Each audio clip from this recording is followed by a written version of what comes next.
Good afternoon, everyone, and welcome to the third and final webinar in the 2020 Pulmonary Fibrosis series. My name is Brigitte Rose, and on behalf of Lung Foundation Australia, I'd like to welcome you to this event, presented in collaboration with the Centre of Research Excellence in Pulmonary Fibrosis. Before we move on, I would like to just acknowledge the traditional owners of country and their continuing connection to land, sea, and community. We pay our respects to them and their elders past, present, and emerging. Now, before we begin with the content for today's webinar, which will touch on life with current PF medications, the benefits and side effects, I will just go through a few brief bits of housekeeping. Firstly, I will let you know that today's session will be recorded. So for anyone who needs to dial out at any stage today or would like to refer to this webinar as an ongoing resource in the management of your pulmonary fibrosis, the opportunity is certainly there for you to do so. The recording will be sent to you if you have registered for the Pulmonary Fibrosis series this year, along with links to the other two recordings from the previous events in this series. Secondly, we will have a Q&A segment towards the end of this webinar, so I do encourage you to access the Q&A box throughout the presentation. You needn't worry about interrupting our guest speaker. I will direct your questions to him at the end of the session. So without further ado, I am delighted to introduce our guest speaker for today, Dr. Greg Keir. He is joining us from the Princess Alexandra Hospital in Brisbane. He's a respiratory and sleep physician there, and his expertise and research is within interstitial lung diseases and pulmonary hypertension. So, Greg, if you would like to share your screen and your presentation with everyone joining us today, I will now hand over to you. Welcome to everybody who's online, and thanks Brigitte and Lung Foundation for organising this. Hopefully it's useful. So, like Brigitte said, I'm a lung specialist based here in Brisbane. My area of interest in particular is interstitial lung disease or pulmonary fibrosis. So I thought today we'd talk about an update on the treatment of pulmonary fibrosis.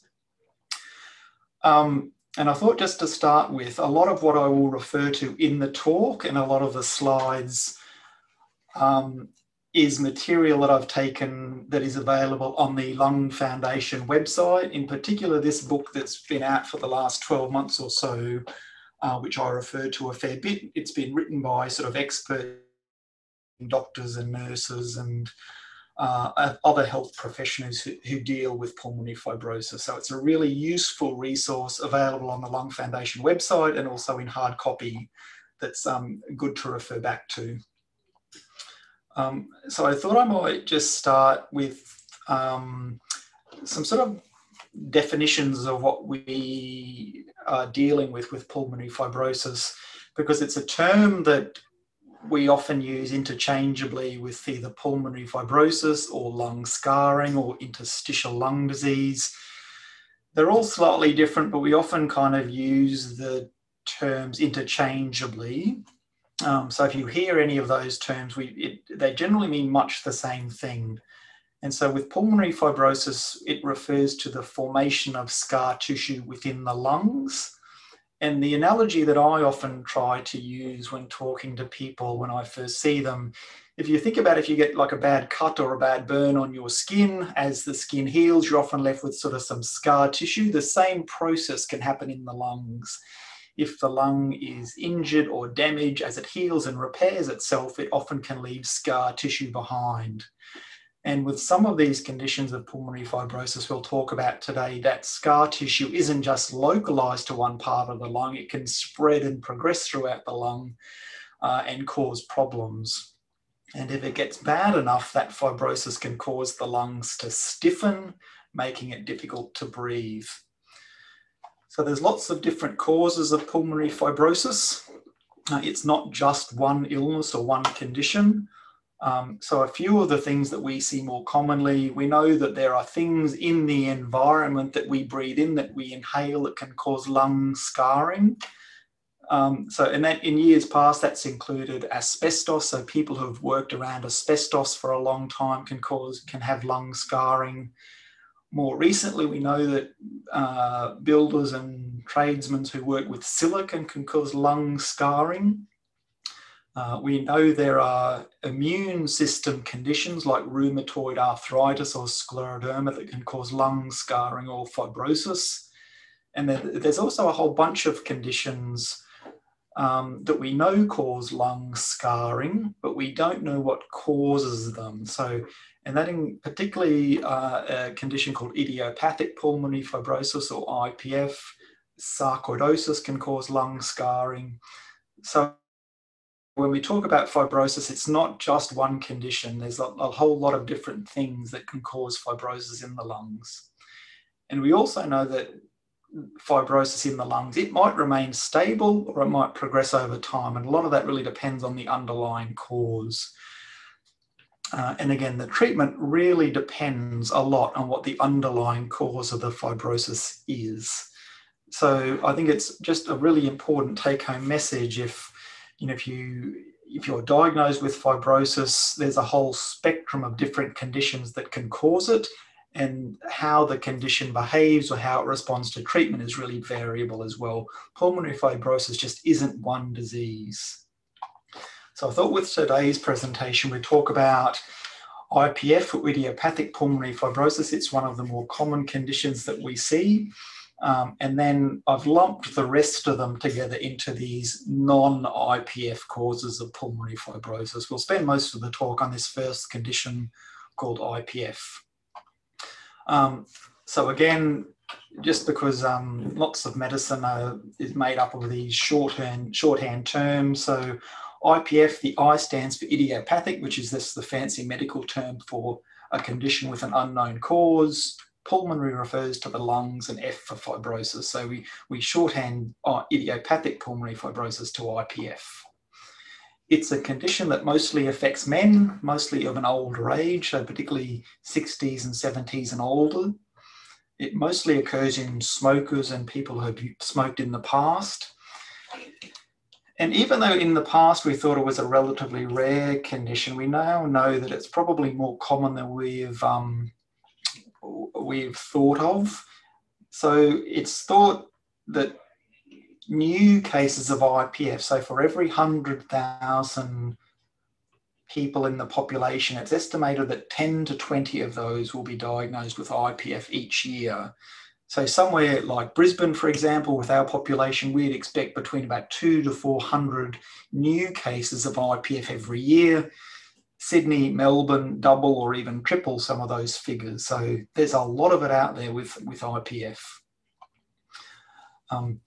So again, because, when it comes to making a diagnosis of IPF, it's not always straightforward. So kind of the pathway that I guess a lot of people and a lot of you have probably been on often starts with presenting with symptoms. So the symptoms of pulmonary fibrosis are often pretty subtle and non-specific to begin with. Often people get a bit breathless when they're walking or exercising. They might have a dry cough. Then referred along either to the GP or into a specialist, and they'll take a more detailed history and examination. Particularly on examination, when doctors listen to the lungs, we can hear these fine, we call them crackles, and it kind of sounds like rustling cellophane paper almost. And that's kind of just a suggestion that there's some scar tissue or fibrosis in the lungs.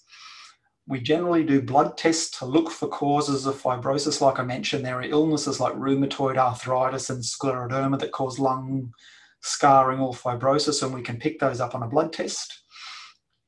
Lung function or breathing tests give us an idea of how much of the lung is affected with the scarring or fibrosis. And probably one of the really key tests is doing a CT scan or a CAT scan of the lungs, because there's often quite a characteristic pattern on the CT scan that gives us a clue as to is fibrosis there and what the cause is. If all of those tests don't really give us a clue as to the cause of the fibrosis, you might then move on to more invasive tests like a bronchoscopy or a biopsy, just to really confirm and make sure we've got the diagnosis right. And again, sometimes we need to involve other specialists as well, like rheumatologists or immune system specialists. So again, it's not necessarily a straightforward process. It can often take a couple of weeks or months to really get all of those tests done and to make sure we've got the right diagnosis. And that's important because, again, the treatment really varies between the different types of fibrosis, as well as the prognosis or the outlook of how the condition will behave in the future. So that's kind of a fairly typical pathway that people go through when we see them for the first time with fibrosis. So again, if we now will sort of return specifically to IPF, because like I mentioned at the start, the treatment for different types of fibrosis is very individual. So at the moment, we'll just focus particularly on IPF. So the treatment we have available for IPF at the moment, it slows the formation of scar tissue within the lungs. We don't have a treatment that can reverse that scar tissue or get scarred lung back to healthy lung. We hope that's somewhere in the future, but at the moment, the best we can do is slow the progression or slow the formation of scar tissue within the lungs. We have 2 medications that can do that. Both available on the PBS, and they are pirfenidone or Esbriet and nintedanib or Ofev. Other treatments other than drug treatment for IPF, we also focus on managing symptoms, and I'll touch on each of these individually. So managing symptoms often involves pulmonary rehabilitation or the use of oxygen. And again, because we don't have great treatments for IPF at the moment, we're always looking to trial new things. So involvement in clinical trials is important. And again, if treatments aren't working or things are getting worse regardless, the option of lung transplantation. So again, if we go back to sort of the medications that we have available for IPF in this country, nintedanib or pirfenidone, and both medications work to slow the progression of IPF, to slow the formation of the scar tissue within the lungs. So by doing that, we hope that the symptoms of the fibrosis, so breathlessness, getting out of breath while walking, those symptoms will progress less quickly than they would if we didn't use any treatment at all. Both drugs, when we look at the data from all of the trials that have been done over the last few years, both drugs seem to be fairly similar in how effective they are at slowing the scarring. And certainly my approach when I see somebody with IPF and we're talking about this, I'll give them information on both medications with regard to how they work, how often they need to be taken, what are the side effects, and people will sort of often come back to me with a preference of what they would prefer to take. Nintedanib is a tablet or capsule that's taken 2 times a day, pirfenidone, a tablet or capsule that's taken 3 times a day. And again, they seem to work they seem to be fairly equally effective in slowing the progression of the scar tissue. Where they do differ is in some of their potential side effects, and this often sways people's decision one way or another on what they would prefer to take. It must be said, even though, as with almost any medication, there's long lists of side effects or potential side effects, in reality, certainly the feedback I get back from the people I look after is that if these side effects do occur, they're often pretty manageable. And up on the screen there, you can see some of the more common side effects of nintedanib, often involving the stomach and the gut. So diarrhea can be an issue, nausea and vomiting can be an issue. Whereas with Esbriet or pirfenidone, nausea again can be an issue, particularly in some of the sunny states. People can be prone to sunburn, so we're very mindful of telling them to slip, slop, slap, as we're pretty good with anyway. So again, it's not a certainty that these drugs will cause these side effects, but it's a possibility, and we're very mindful in educating people of this potential and ways to avoid them. Again, this information is all available on the Lung Foundation website. And I'll reference coming up shortly. So again, when it comes to managing some of these side effects, particularly with some of the nausea or stomach upset, often taking the medications with food can be helpful, but avoiding rich fatty foods if nausea does occur. If diarrhea does occur, particularly with nintedanib, there are medications like GastroStop that can help. The other option is to start at a very low, and then this is what I typically do, start at a low dose and just gradually increase them depending on how people tolerate them. Like I said, with pirfenidone or Esbriet, we tend to make sure people are very mindful of avoiding sunlight so they don't get sunburned. Both medications do need regular blood test monitoring. That's why I make sure that the GP is involved so that can be done conveniently. And again, if side effects do develop, we do have the option of temporarily interrupting or reducing the dose until those things settle down. The way the drugs are prescribed through the PBS, it's either one or the other. We don't put people on both those medications. There's not much evidence to suggest taking both those drugs is better than taking one alone. And if you develop side effects on one of the medications, we've always got the option of swapping you to the other one.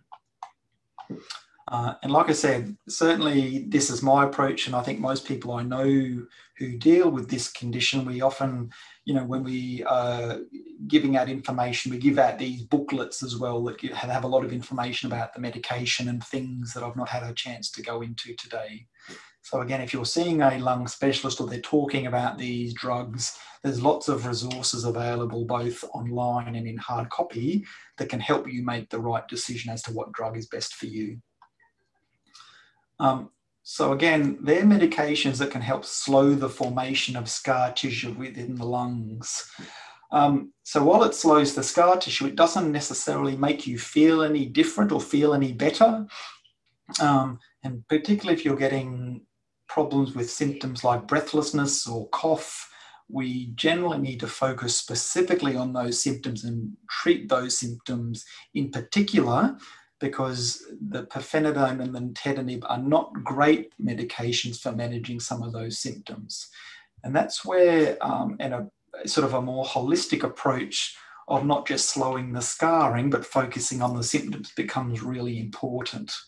And that's where we often need to get help from some of our colleagues like respiratory nurses and physios with their input and expertise as well.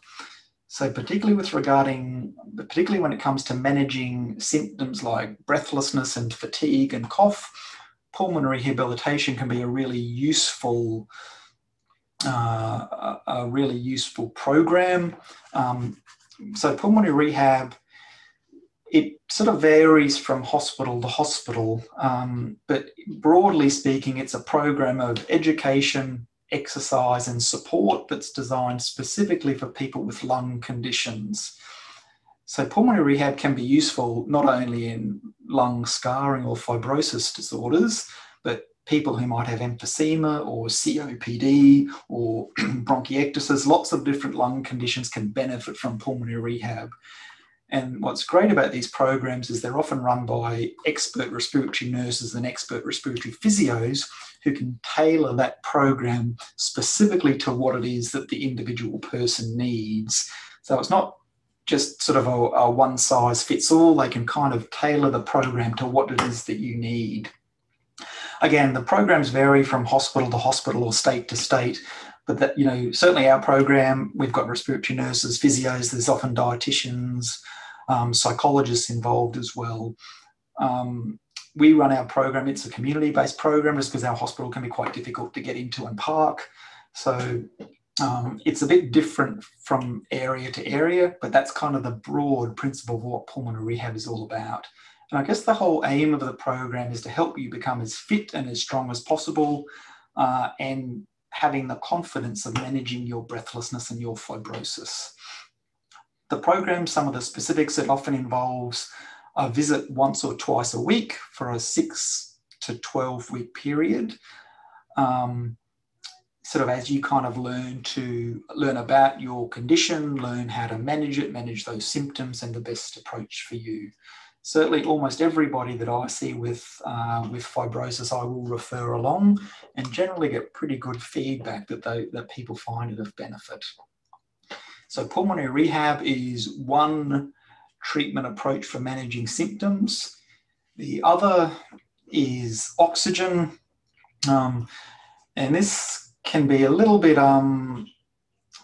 a difficult area to judge who needs oxygen and who doesn't. So we know that in healthy people, the lungs keep the oxygen in the bloodstream at a fairly normal level, but if the lungs are damaged, either with fibrosis or emphysema, the oxygen levels may drop. It sounds like the reverse of common sense, but oxygen doesn't always help with breathlessness. I see plenty of people who have got normal oxygen levels that are very breathless, and the flip side of that, that people who might have very low oxygen levels that don't really get breathless at all. So when it comes to prescribing oxygen or using oxygen, there's, you know, I think the lung, you know, we as lung specialists really have to make sure we're explaining it in the right way and using it for the right indications. The main reason I prescribe oxygen is for somebody whose oxygen levels drop down low and have symptoms of breathlessness, because in the long term, it protects the heart. And we know that's why prescribing oxygen to the right group of people can lead to improved survival in the long term.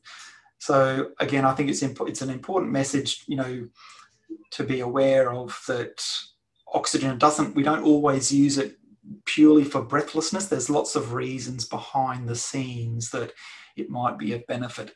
And again, that is an oxygen booklet that's available on the Lung Foundation website that sort of goes into those details in a little bit more depth. So again, oxygen can be useful in the right group of people. Pulmonary rehab can be useful as well.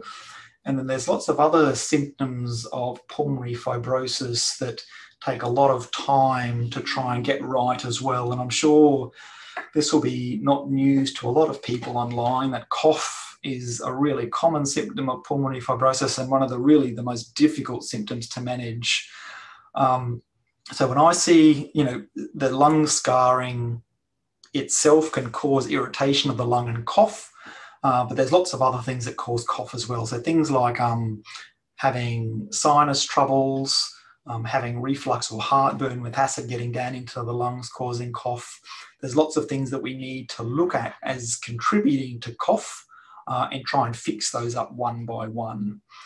In my practice, if I think the cough is due to the lung scarring or the fibrosis condition itself, I'll often try a codeine-containing cough syrup, so something like Codeine Linctus in the first instance.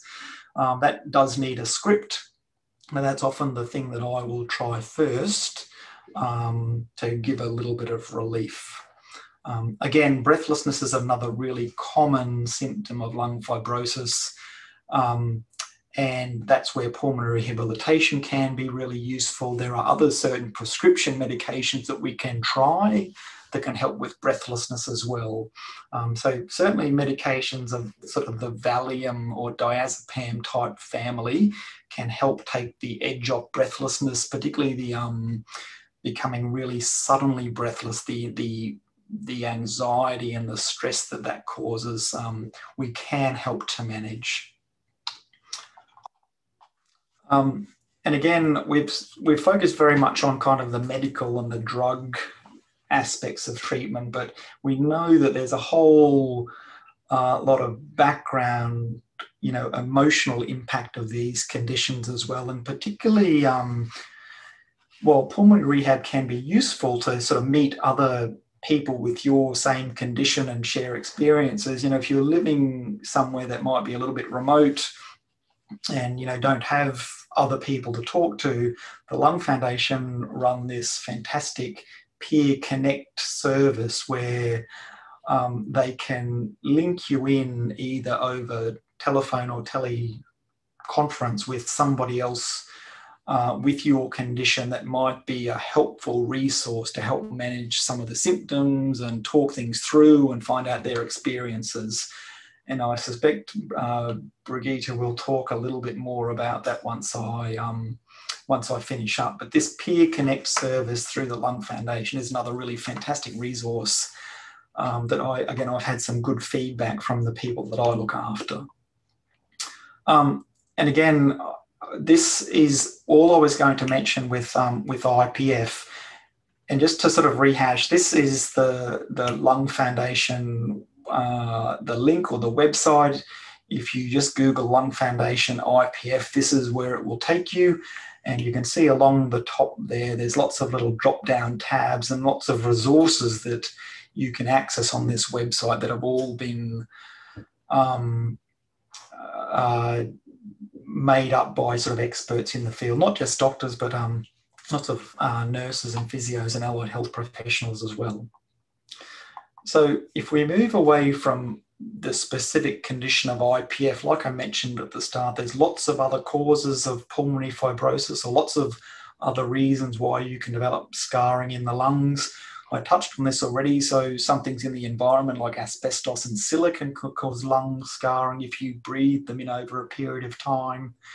There's other very specific conditions cause lung scarring, things like hypersensitivity pneumonitis, or basically allergic reactions in the lung to things you breathe in.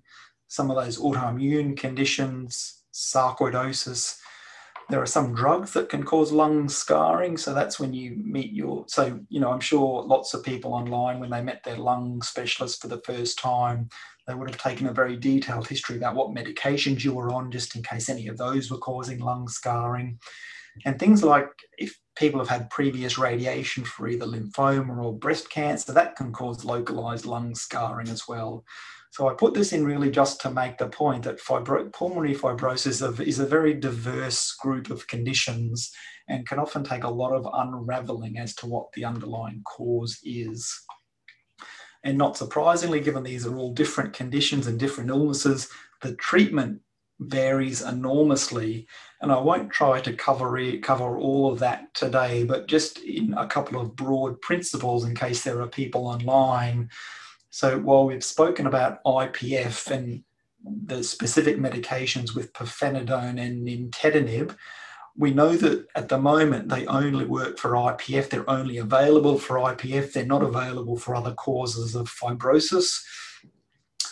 So we often take a different treatment approach with that. So for example, if I see somebody who I think has got hypersensitivity pneumonitis or an allergic reaction in their lungs, often the first treatment I will try is prednisone or steroid to reduce any inflammation and progression to scarring. And then certain immune suppressing medications can be useful to prevent the ongoing formation of scar tissue within the lungs. So again, this is very disease or illness specific. It's not kind of just a one size fits all treatment approach. And that's why we try to be very particular to make sure we've got the diagnosis right, so that we know exactly what treatment is going to be best for you and for the lung scarring condition that we're dealing with. So I thought I would leave it there. I know that Brigitte's got a few questions that have come through, and very happy to take any more that have come through during the course of the talk. Thank you. Oh, look, thank you very much for that presentation. That was a really great holistic overview, I think, of pulmonary fibrosis and idiopathic pulmonary fibrosis and the ways that we can treat and manage those conditions. So thank you very much for that. That does bring us to the Q&A segment of the session now. So Greg, I will just start with some questions that have come through via email from people who were wanting to attend today. We did receive one from a gentleman who had mentioned he was waking up between 2 and 4 times a night and wondered if you had any advice for that. Yeah, so the question was about waking up of a night time, and look, there's potentially lots of causes for that. I'm not sure that it's necessarily related to pulmonary fibrosis, but it may be if you're getting breathless during a night time and waking up, or coughing. But again, there's lots of other causes for waking up of a night time. Things like sleep apnea, we know, is more common in sort of older men who are prone to getting fibrosis. So it's really just, again, trying to drill down as to what the cause may be, as to what the best treatment may be as well. If it turns out that you're waking up because of breathlessness or cough, that can be treated with one approach. If it turns out you're waking up because of sleep apnea or pain, that's kind of another approach. So like I said, sleep disturbance isn't something we necessarily think of with pulmonary fibrosis. So the good news is that if you are seeing a lung specialist, lots of us are also sleep specialists as well. So they should be able to help shed a little bit of light on that. But it'll be something I'd be asking your specialist, just because there's lots of potential causes for why you may be waking up. Okay, great. Thank you very much. So the second question here for you is from someone who's been diagnosed with pulmonary fibrosis. However, their doctor hasn't mentioned antifibrotics as a treatment option. They're wondering if they can have this treatment. So I know you did touch on the different presentations and then pulmonary fibrosis as being treatable with separate medications, but I wondered if you had any further advice for this person. Yeah, thanks, Brigitte. Again, it comes down to really what the cause of the pulmonary fibrosis is. So like I mentioned, the antifibrotics, which are pirfenidone and nintedanib, they're only available for IPF specifically. They're not available for other causes of fibrosis. So if you do have IPF, antifibrotic treatment may well be an option. There are certain criteria that need to be met in order to prescribe these drugs through the PBS, so to get them fully refunded. So again, there's a couple of different aspects to this. Of firstly, is your fibrosis caused by IPF? And would you meet all of the criteria that the PBS need in order to prescribe one of those drugs? If your fibrosis is caused by something else, say, I don't know, sarcoidosis or asbestos, the antifibrotics might not be the best treatment for you, which is potentially why they haven't been raised as a treatment option. But again, it's a very valid question to ask your specialist. You know, I've got pulmonary fibrosis. Is it the kind of pulmonary fibrosis for which those drugs would be the best treatment? Thank you very much. Now, next question for you, and this is a good one.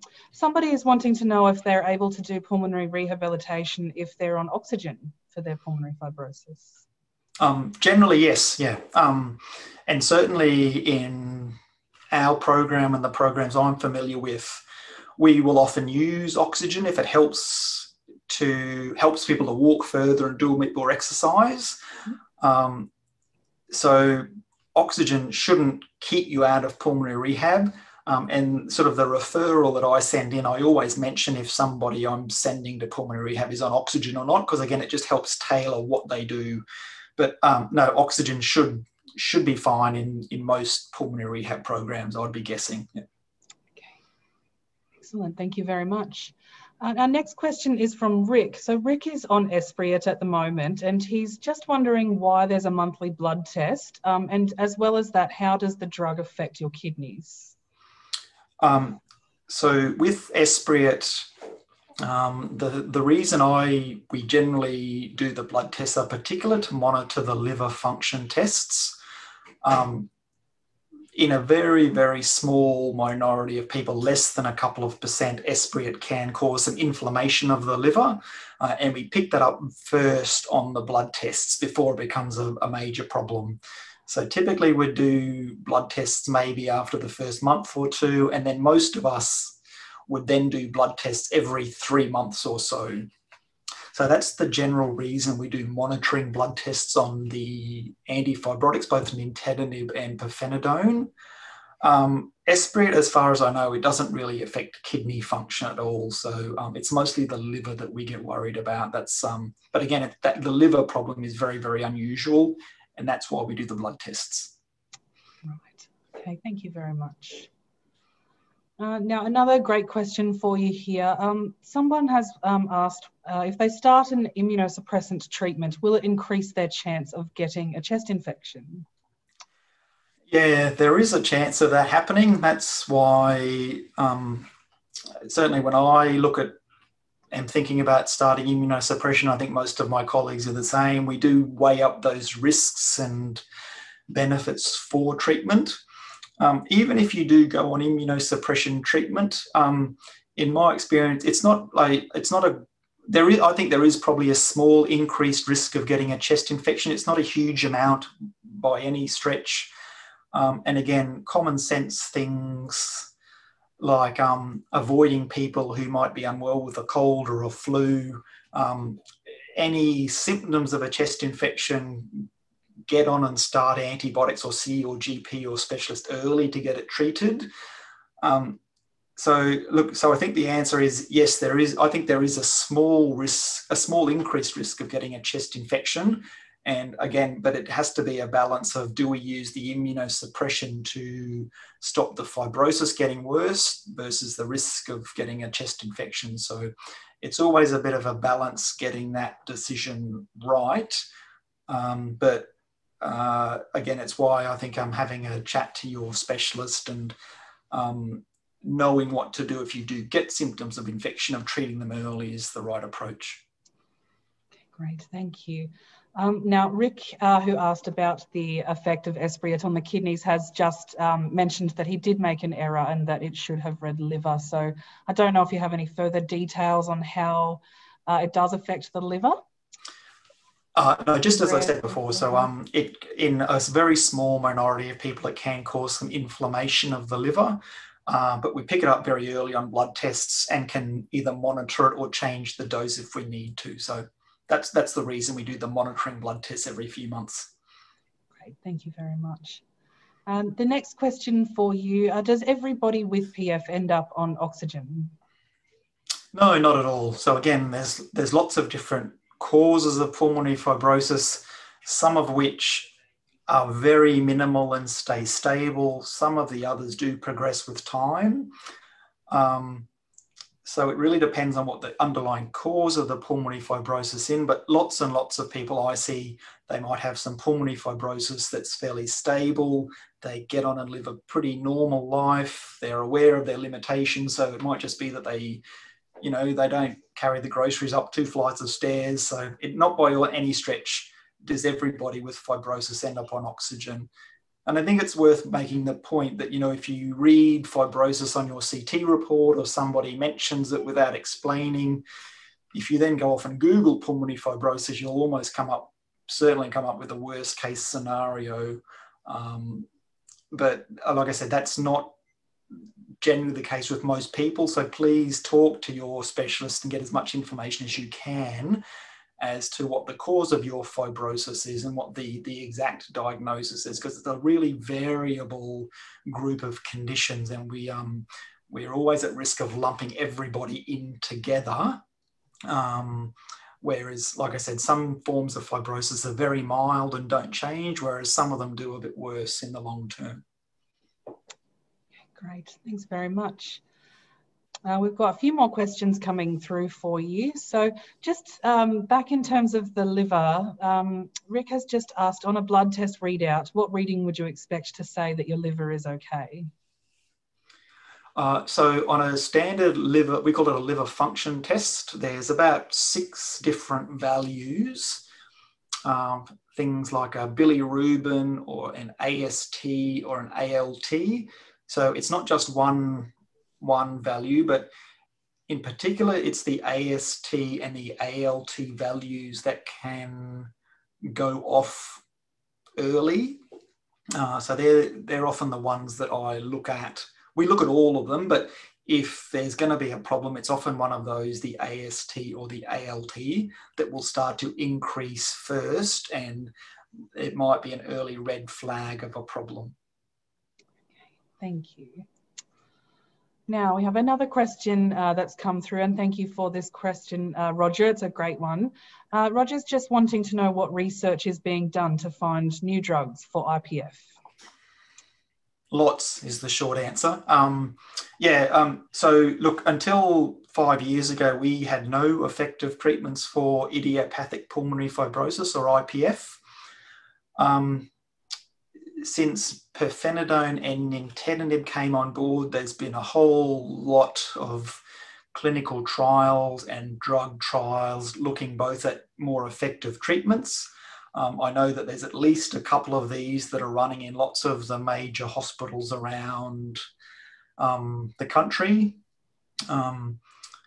So look, there's lots of research going on in this area. I kind of think of the current treatments for IPF, you know, we know they slow the condition down, but, you know, for us, the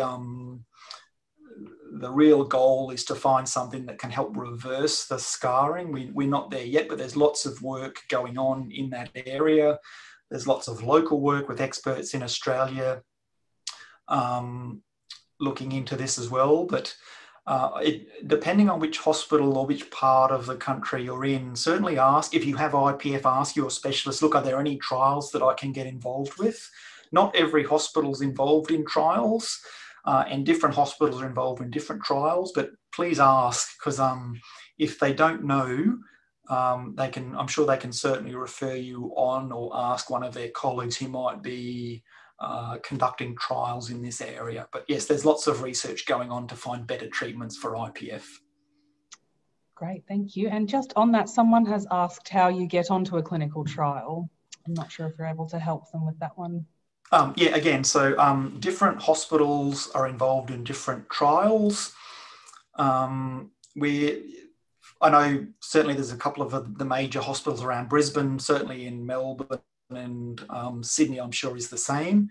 It just really comes down to asking your specialist, you know, are there any trials going on in my condition that I might be eligible for, or any other hospitals around your area that might be taking part in that. So Brigitte might be able to help me with this. I'm not sure, does the Lung Foundation itself have any, I think you do have some resources with what clinical trials are ongoing or can help direct people to where they can find that information. Yeah, at the moment under our IPF resources tab on that page that Greg had up before, if you click on the resources tab there, we do have a fact sheet that has all the information that we can provide at this stage about clinical trials in IPF and antifibrotics. So that's more or less the extent of what we've got on our website at the moment. Yeah. But if ever you do need any further information, you can always contact our information and support line or just send us an email as well. We'll do our best to direct you. So we've got a few more questions coming through for you, Greg. Karen has just asked what the long-term risks are of using steroids and immunosuppressants. Yes, so we've already sort of touched on the risk of infection with immunosuppression, which is why we try to get that balance right. Prednisone or steroids or corticosteroids, again, all kind of the same group of drugs.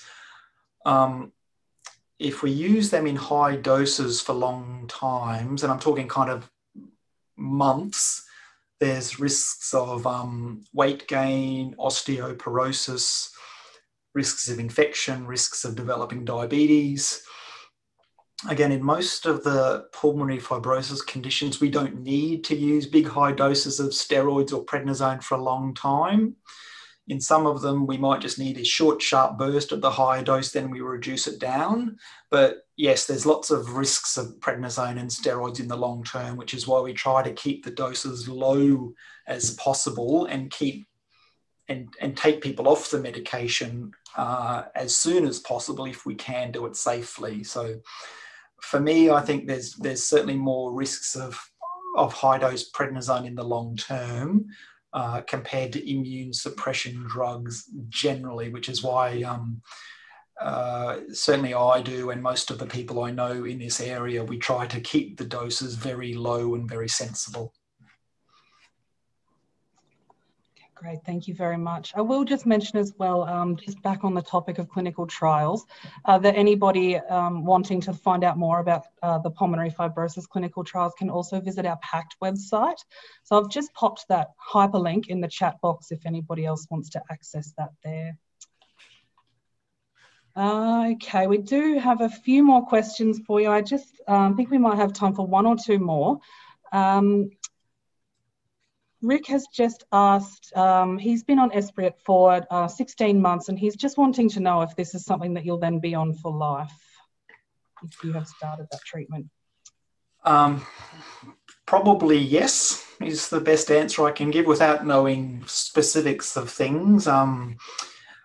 We know that as best as we know, I mean, these drugs Esbriet and Ofev have only been around for probably 5 years or so now, I think. They've been in clinical trials before that, but I haven't had people whom I have stopped the drug in. I suspect if we did that, the IPF would then start to worsen again. So I kind of think of treatment for IPF with Esbriet is kind of like, treatment for diabetes or cholesterol. We can't cure it, but we can keep it under control with medication. So the same as you probably wouldn't stop your cholesterol drug, you wouldn't stop your IPF drug either. It looks like we need to keep the drug going for the long term to keep the condition under control. Okay, thank you very much, Greg. And I think that's all the questions now. So thank you very much to everybody for taking the time to think about those and ask them. I'm sure that will have helped out a number of people that are joining us today from our pulmonary fibrosis audience. I will just take this opportunity to remind you as well that these questions and their answers are of a general nature. They're not related to your specific case. So we would always, again, refer you back to your treating healthcare team for specific questions about your condition and its treatment.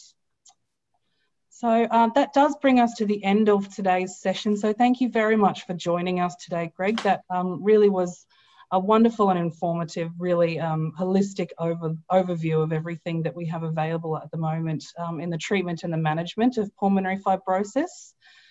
So thank you very much for joining us. Thank you to our participants for joining us as well. I will just leave you with a few Lung Foundation and Centre of Research Excellence in Pulmonary Fibrosis resources that we have here. So as Greg mentioned earlier, we do have the Pulmonary Fibrosis Peer Connect service available for people who are either living with pulmonary fibrosis or caring with someone, caring for someone who does live with pulmonary fibrosis. So I would encourage you, if you're not part of the program already, to get in touch with us by our information and support line details that you've got up there on your screen. We would love to register you into the service and help to connect you with somebody over the telephone who might be having a similar lived experience to yourself. We've also got our Life with Pulmonary Fibrosis booklet there for you. So that's under our resources tab that Greg did have up on the screen before. So thank you very much again, everyone. I'll leave you to enjoy the rest of your afternoon and bye for now.